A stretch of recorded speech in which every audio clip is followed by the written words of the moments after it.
Just over 2 months away from the Breeders' Cup at Keeneland Racecourse in Lexington, Kentucky, you're looking at Del Mar Thoroughbred Club, where the focus as far as the Breeders' Cup Winning Your In Challenge Series will be this weekend as we bring you to the DMTC. Scott Hazelton alongside Gabby Gaudette. Back stateside this week, but this past week it's all been across the pond. Big focus, big names competing at the Ybor Festival specifically. Really, this past week, even the week before, we've seen a lot of impressive European performances. The big question is, can we get them to Keeneland in the fall, though? Yeah, we saw Baid just continue to be brilliant. It looks like a date in the Arc will be his end-of-the-year target, that or Champions Day, and that's been the theme for a horse like that who's now won 3 Breeders' Cup Challenge Series winning your ins between Royal Ascot and most recently at the Ybor. But we'll start with the Darley Yorkshire Oaks. This was part of that Ybor Festival at York. It was on Thursday at 1.5 miles, and this race featured not only Group 1 glory, but an opportunity to punch a ticket into the Maker's Mark Breeders' Cup Filly and Mare Turf. So this is what you get for the Breeders' Cup Winning Your Ins, and especially as it relates to the Darley Yorkshire Oaks, an automatic entry into the Breeders' Cup Filly and Mare Turf on November 5th, $60,000 in entry fees, $10,000 to the nominator, and up to $40,000 for that travel allowance. And let's take you back to Thursday. Alpinista, the 5-year-old daughter of Frankel, picking up her 9th victory. She has rolled through the last couple of seasons in these Group 1s between Germany and France, and now over in England, and she picks up this victory for Sir Mark Prescott. 74 years young, Sir Mark Prescott. He has trained for 53 years, and he was glowing following this Grey Mare's performance in the Darley Yorkshire Oaks. How much heart did she showcase coming down the stretch? I mean, this was a really, really gritty win. It took everything she had to get this victory today. So the Connection's saying afterwards that they will go on to the Arc. That has always really been the goal. But congratulations to them. This was the first Group 1 victory in England for this mare. Picks up that automatic berth into the Maker's Mark Breeders' Cup Filly and Mare Turf. You mentioned the Arc is the target. Keep in mind, last year late in the season, she beat Torquedo Tasso, who sprung the upset in the Arc last year. So she's got form that belongs amongst the best of the best in Europe at the end of the season. In fact, she's right around 5th choice for the Arc as it stands right now, sitting at about 7-1 at Paddy Power and Betfair. So that's a look at the Darley Yorkshire Oaks. We move on to Friday from York, part of the Ybor Festival as well. The Coolmore Wooten Bassett Stakes, Wooten Bassett Nunthrop Stakes, excuse me. This a Group 1 for 5 furlongs, and here's a look at what was on the line outside of that Group 1 over $700,000 purse. Yeah, what's at stake? Most importantly, automatic entry into the Breeders' Cup Turf Sprint on November 5th. As you see, $30,000 in paid entry fees, $10,000 to the nominator, and up to $40,000 a travel allowance for those international runners. And we take you back to the Nunthrop Stakes, and it's Highfield Princess. You can't miss her. She's in those bright red silks of Trainer's House Enterprises. This is a mare by Night of Thunder for John Quinn, and she's able to pull this one off, and she kicks clear in the end. This was just 12 days removed from a Group 1 victory on August 7th at Deauville. So they've asked a lot of her this season, but every time they ask, they get performances like this, it seems. Yeah, just 12 days prior to, she won the Prix Maurice de Guise, and she backed it up with this, another Group 1 victory just 12 days later. She's very fast. She usually wins her races on the lead, Scott, but she showed a totally new dimension and kind of rating nicely and closing to go on from there. Last year, she closed out her season with a run in the Kipco British Champions Sprint Stakes.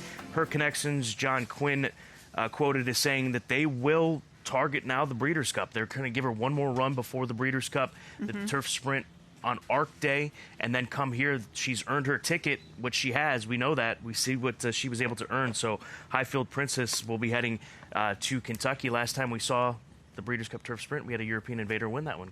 And she's very quick, and that's what you need. When you have a European coming stateside for the Breeders' Cup, they need to have speed, and she does possess that. We move over to France for the third of 3 Breeders' Cup Challenge Series winning your ins to close out the week. overseas for the Darley pre-morning. Automatic entry into the Breeders' Cup Juvenile Turf Sprint on the line, a division that Wesley Ward has dominated.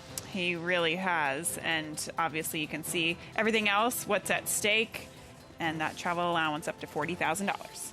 Let's go back to it. You're not going to see it in the later stages of this race, but Blackbeard, he was feeling fresh at the starting stalls. He actually even started to almost attempt to lay down, it seems. He reared up, but Ryan Moore kept him even, and this son of No Nay Never, he disappointed at Royal Ascot, but since that disappointment at Royal Ascot, he has done nothing wrong as he picks up this Group 1 victory. Yeah, and how about the progeny of No Nay Never? No Nay Never himself, a winner of the Pre-Morning, but he also had 3 Group 1 winners this weekend alone, including Blackbeard. This horse also gave Ryan Moore his 100th Group 1 victory under the Aidan O'Brien partnership, so it was a big victory overall. That'll do. They've Right? done some good. I think they're going to do all right moving forward. What do you think? 100 Group 1s. They'll make it. Is that crazy, though? Think about that. It is crazy.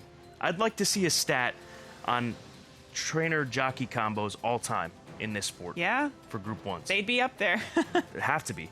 So well done to the Coolmore connections, Ryan Moore, Aidan O'Brien, Blackbeard punching a ticket to the Breeders' Cup Juvenile Turf Sprint in the Darley pre-morning. Let's check in with our international correspondent, Jess Stafford, to wrap up the busy week overseas.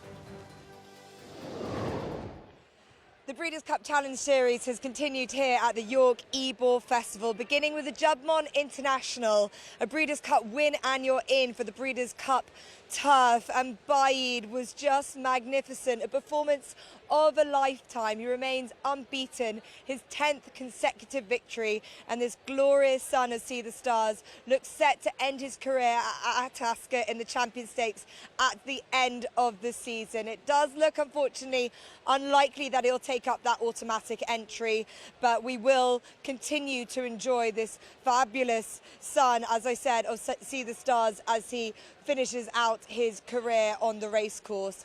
A little earlier on in the week as well, we had the Darley Yorkshire Oaks for the fillies, and Alpinista made it a 5th consecutive Group 1 victory, and a Group 1 victory on home soil as well. A very, very exciting victory for this daughter of Frankel, who now looks like she's off for the Prix de l'Arc de Triomphe. It was a Breeders' Cup win and you're in for the fillies and mares turf. Another one unlikely to participate. But we have good news. We had the Coolmore Wootton Bassett Nunthorpe Stakes earlier on today. A win and you're in for the Breeders' Cup Turf Sprint, and the winner was Highfield Princess, recording back-to-back victories and in back-to-back victories in Group 1s, this time over the 5 furlong trip, and her connections have confirmed that she will take her place in the Breeders' Cup Turf Sprint at Keeneland at the end of the season. That is fabulous news, but even added to that, better news, the second place horse, the Platinum Queen, also looks likely to head to the Breeders' Cup as well. So plenty of contenders for you to look forward to at Keeneland at the end of the year. And I'm going to leave you now with a little bit more information from those closest to the Highfield Princess and the Platinum Queen. Very proud of her, and but both within the space of a fortnight, and to go to France and come back home and be okay, and to roll out again today was massive. We were hopeful that dropping back to 5 would be okay. But you never really know, because it's a whole different ball game. She was taking on a new pool of horses today, and they went pretty quick, but she was fine. It's obviously an automatic entry into the Breeders' Cup, the Turf Sprint at Keeneland at the end of the year. Will you take up your chances? Yeah, all being well, we'd love to head there. That's been in the front of our minds for a little while now, and it's 5.5 furlongs, as you say. That might be ideal. Well, she can be renamed the Highfield Queen now. She's really just flown, and I'm so pleased for you guys. Many thanks. Wow, what a performance from the Platinum Queen, the 2-year-old. She blitzes the field and she nearly stayed there. You must be so pleased by the way this filly has run, and especially with that big supplementary fee, well worth it. Phew is a word, really. Look, we stated before that it was a gamble that we wanted to take. I felt it had an open field to the race, and I'm glad that the team have supplemented her and they've stumped up the cash and they've gambled, and I think they've come up nearly trumped her, but she's run an absolute cracker. There's no shame in finishing second to Highfield Princess. She's shown that she's a very progressive, true Group 1 filly. Well, I spoke to you at Goodwood the last time about the Breeders' Cup Juvenile Turf idea.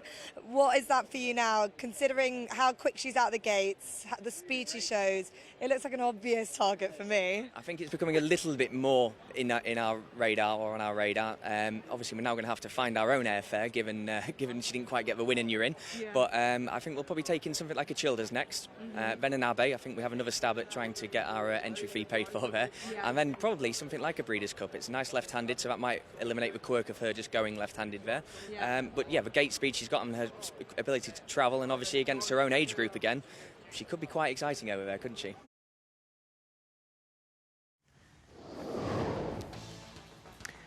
So it looks like we're going to see plenty of international participation in Lexington, Kentucky at the end of the season, beginning of November, and we look forward to that. As far as the Breeders' Cup Classic leaderboard, this is voted on by folks in the media, and Flightline has had a stranglehold in this division since the beginning. He stands atop, still over Life is Good, and Country Grammar over Epicenter. That's the one that sort of confuses me a bit, 3 and 4, for what it's worth.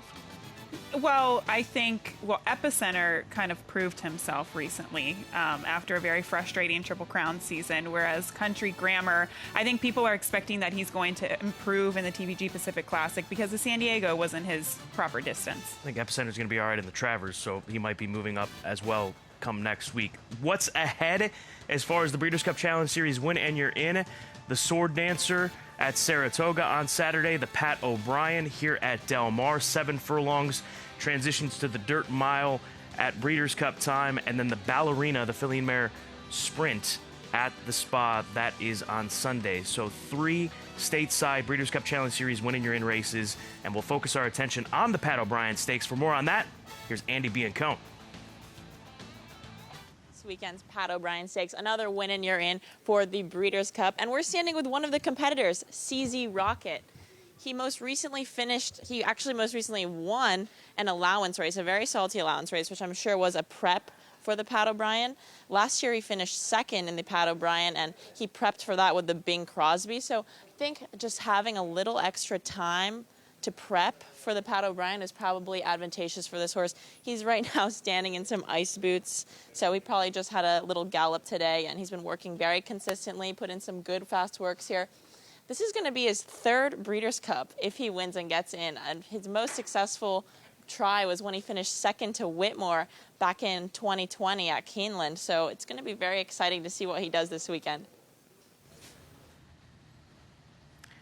He's a veteran of the scene, there's no question about it. His big question, Lasix. Lack of Lasix in these races looks like it may affect him, but he's a contender. American Theorem, we may see him as well off of his most recent Grade 1 success in the Bing Crosby. We're getting close, and these fields are finally starting to come together. They most certainly are. For Gabby Gaudette and Andy Biancone, I am Scott Hazelton. The Breeders' Cup Challenge Series Win and You're In series rolls through the next couple of months, and it all culminates on the 4th and 5th of November in the Bluegrass in Lexington, Kentucky at Keeneland Racecourse. We'll see you there.